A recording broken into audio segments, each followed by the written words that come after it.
Hey folks, Rick Berube here, okay, for another Facebook Live today, just right from my desk on the selfie camera, all right? I want to talk to you today about gems from the convention. Keep my glasses on so I can read my little list over here. All right, so first off, it was a great event. Secondly, the most impressive part to me, it was my 11th convention in a row working here, and the Sunshine Kids are amazing. We have the event coming up the 24th. We have one in Nevada, one in Arizona, and one in California tournaments. We have other things going on, but I'm sticking with golf because that's kind of my thing. So if you can get involved, please do. It's such a great organization. It's such a great, the kids are wonderful. They were so impressive. I got to meet all four. They went up at a luncheon for probably about, I would say 150, 200 people went up and told their story, and not a dry eye in there. And we came in 13th as a company last year. Our goal is to be in the top 10, top 5 maybe, but definitely top 10. Okay, so if you can contribute to the Sunshine Kids, please do. If you can get involved with our golf tournaments. Plus, it's going to be fun. A realtor golf tournament, come on. Doesn't get much more fun than that. All right, I've seen some crazy things. All right, first thing I would say is if you haven't already embraced technology, start doing it. I mean, I coach very successful agents that really don't have Facebook, LinkedIn, Twitter, Instagram, YouTube Shorts, TikTok. Okay, those are my 6 favorites right there. If and you don't have to have all 6, and you can have more than that. But whatever you're using, be consistent. You're going to do more business from the business you're already doing if you just embrace it a little bit, all right? And then don't be afraid to, like even AI. I mean, I personally myself use Chat GPT, actually a lot now. All right, you want to say something a little different? Instead of saying it the way you always say it, pump it in the Chat GPT, it comes out good.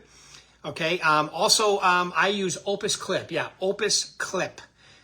You can take a video out of YouTube, like a 10, 12 minute video I've done, and it'll cut it up into 5, 7, 10, whatever it finds. Less than 1 minute clips that you can use for social media, so you can extend your content by doing that. There's all kinds of things you can do. Just embrace technology, make it part of your business. You're missing the boat. Look, can you be successful as a real estate agent? You can. But wouldn't you want, it's like saying, if I save money, will I be wealthy? Yes. But if you save money and you have compound interest, it's a lot better. Okay, so that's kind of like the way I would look at it. It's going to make what you're already doing more productive and give you a reciprocal return on what you're doing. Okay, so embrace technology, have a strong online presence. I'm going to be simple. Use your current picture. Like if I have a picture with hair, it's too old. Plus, I'm going to be doing video. And if my video and my marketing picture don't line up, I just look like I haven't accepted what I look like today.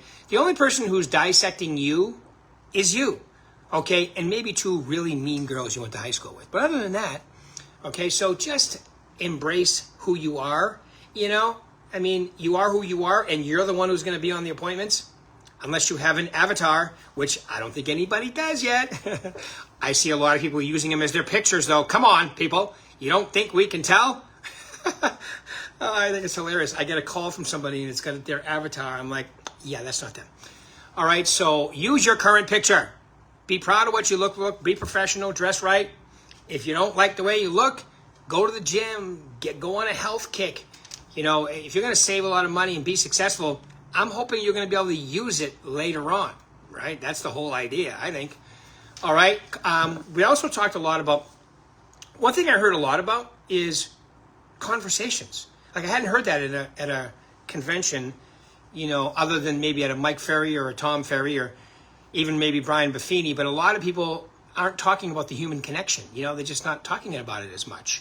The human connection, meaning I should be talking to everybody I know multiple times. I should be building client relationships.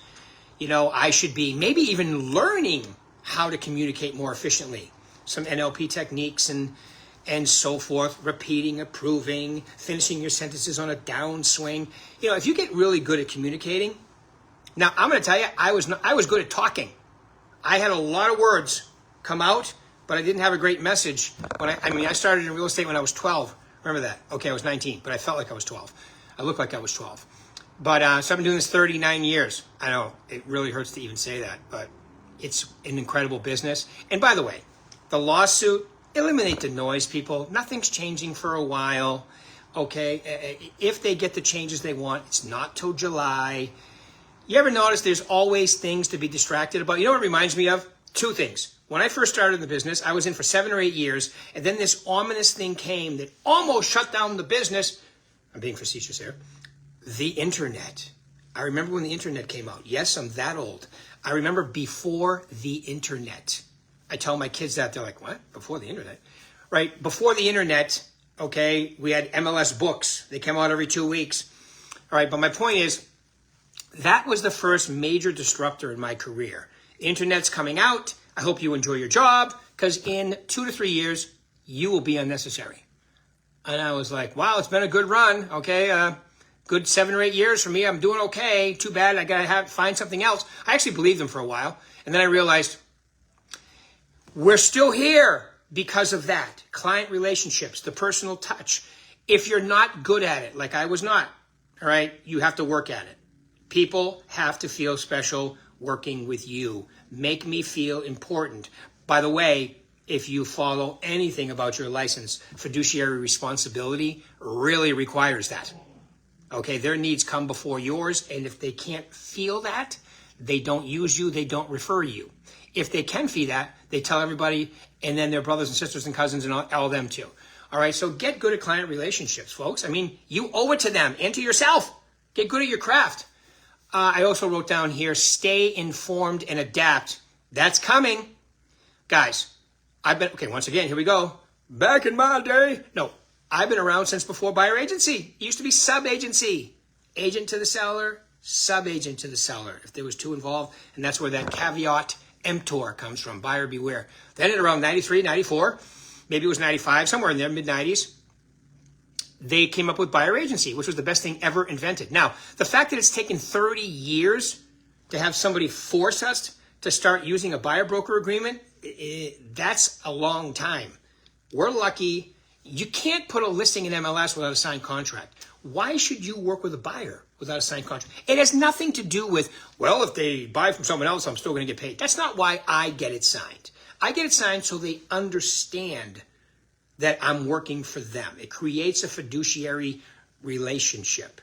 All right. They've decided to use me. We've decided to work together. Not to, well, no matter what they do, I get paid. That's not fiduciary. That's self-serving. All right. So it's important. We're lucky we got along this way. Now, I know agents that do buyer broker agreements on every transaction they do. They've been doing it for years. So, and that's about 10 to 15% of each market we're in.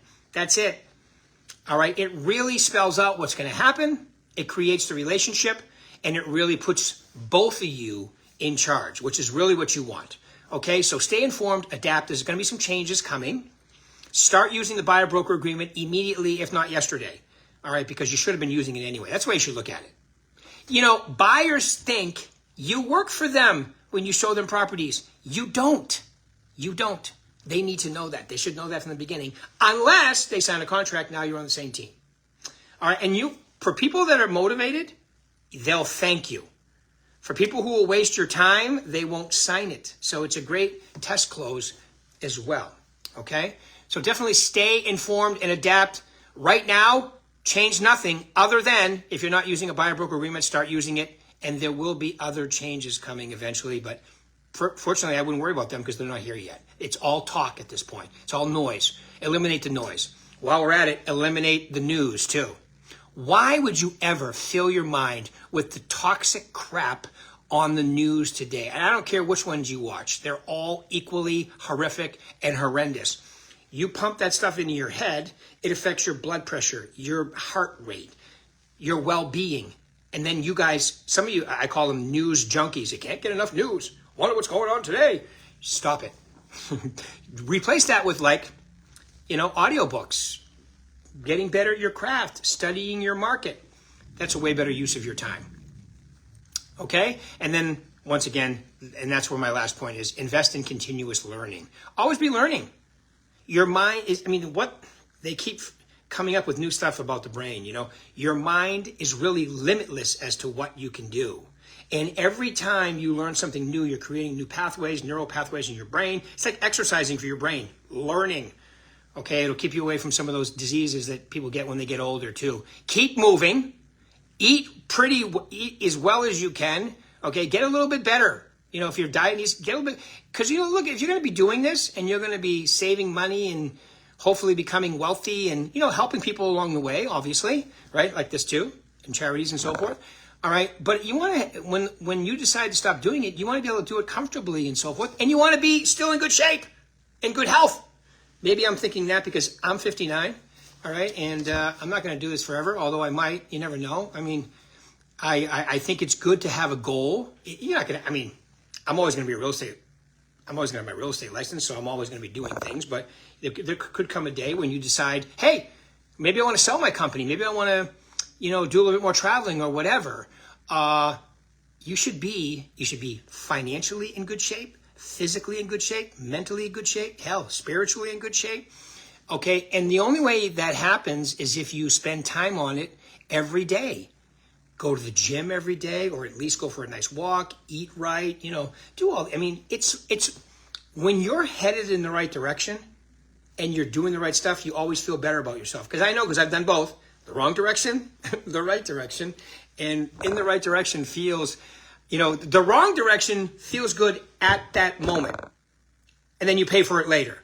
The right direction, you may feel a little bit stressed and so forth, but you feel good most of the time. When you work out in the morning, you feel great all day. Maybe for that hour or hour and a half, you're a little uncomfortable, you're sweating, but eventually that feels good, you know, because you release, you know, hormones and, you know, into your bloodstream that you would never do. Like it's like Ritalin and, you know, Prozac, though naturally into your system, which make you focus, okay, and feel good. And you do the same thing by eating right too. And then I would add reading to it or listening to audiobooks and watching YouTube clips and just become really good at your craft and just do a little bit more every day. It doesn't matter where you are. Okay, you can get a little bit better every single day. So watch, embrace technology. Get really good at your online presence. Become excellent at client relationships if you're not already. Some of you already are. Learn to communicate better. There's a way to do it. Stay informed by paying attention, but that doesn't mean watch the news. I mean, of course, you're going to have to stay abreast of what's going on, maybe 15, 20 minutes a day, and then keep going. Don't fall into the noise trap, because that's what it is. Oh, well, I can't. I know agents that have decided to probably do something else now with all this going on. That's crazy. Don't do that. What else can you do legally and make this kind of money? I mean, it's a good job. It really is. I have to say that in Vegas legally. Everywhere else I don't. I'm joking. All right. And then invest in continuous learning. Always, always, always be learning. All right. Hopefully you guys got something from this today. Look forward to talking to you. We'll be doing this again next week. Thanks for your time.